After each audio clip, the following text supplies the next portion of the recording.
Dr. Wenstrup. Well, thank you, Mr. Chairman. I want to thank all of you for your devotion to this country and to our troops. It's greatly appreciated. In this particular realm today, I want to thank you for addressing the medical readiness of our providers, not only enhancing their skills, but maintaining the skills that they've acquired over time, and recognizing ways that we can and should do things better. I think you look through this and you have the top 10 things that are taking place as far as treatments in a garrison medical treatment facility. It's pretty telling to what I found. I served in a cache in Iraq 05-06, reserve component. Most of our surgeons were coming from Philadelphia, New York, Detroit, used to high levels of trauma. And then we get an active component coming in following us, and they were deer in the headlights with what was going on, because they're doing things like appendectomies, which is not what's taking place in the battlefield. So I really appreciate you addressing that and the need that we have to maintain that high level of training. And of course, we have programs like C-STARS, Center for Sustainment of Trauma and Readiness Skills. As a reservist, I participated with the Air Force a couple of years ago in Cincinnati. So those are some good opportunities. What we see at SAMC in San Antonio, the opportunity to provide care with trauma. This is what we need more of, and I appreciate that you're addressing that. You have simulation training, but you've got real-time training too, and there's nothing better than the real-time training that takes place. So as a reservist still, I go to Walter Reed, and that's where I'm honored to serve. Some of the surgeons there now, they're having their outside employment limited. They were going to Baltimore shock trauma. Now they can't go. They're losing their skills, and a couple of them are getting out because they said, you know, I'm used to this high tempo of trauma. It's slowed down. I have nowhere to practice these skills. We've got to maintain this at a high level, and I can't tell you, again, how grateful I am. A friend of mine, Air Force trauma surgeon, reservist, deployed several times, both to Iraq and Afghanistan.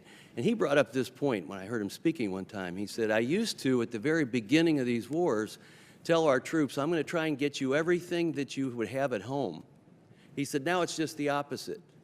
I tell them, I want to make sure people at home get everything that you're getting here at Bagram because of how far we've come. Yeah. And so this partnership between civilian and military has got to exist at a greater level if we're going to be successful, because we never know when we have to turn that tempo up and be ready.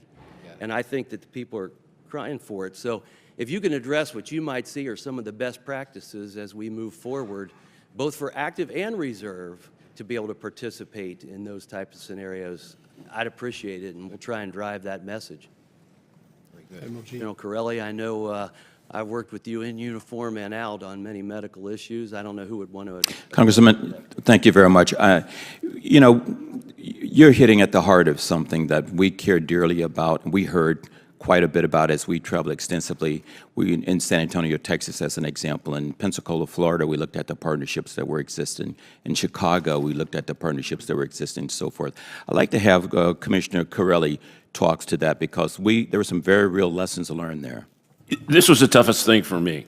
I go through 2 combat tours in my time as Vice Chief of Staff of the Army, and you're trying to tell me that we need to change the way we deliver medical care in order to keep up the skills of our doctors and our medical teams. That was hard for me to take. And I was the one that was the hardest to convince.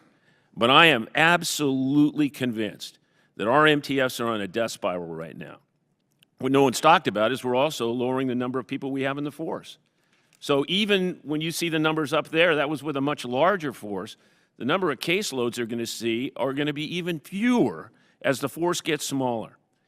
And our recommendations don't negate the MTFs. They give the MTFs the ability to attract and bring in the kind of cases that'll do exactly what you have indicated, sir.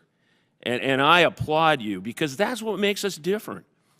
You know, no one at Mass General is told on a moment's notice to deploy a combat hospital to Iraq or Afghanistan, but all this armed services are.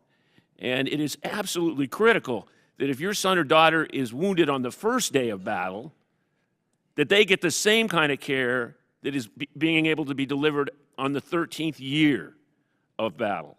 And that's what our recommendations are focused on. Well, that was very well put. First day and 13th year, it's very well put. So we'll continue to drive that message and do all we can to work with you on that. Thank you.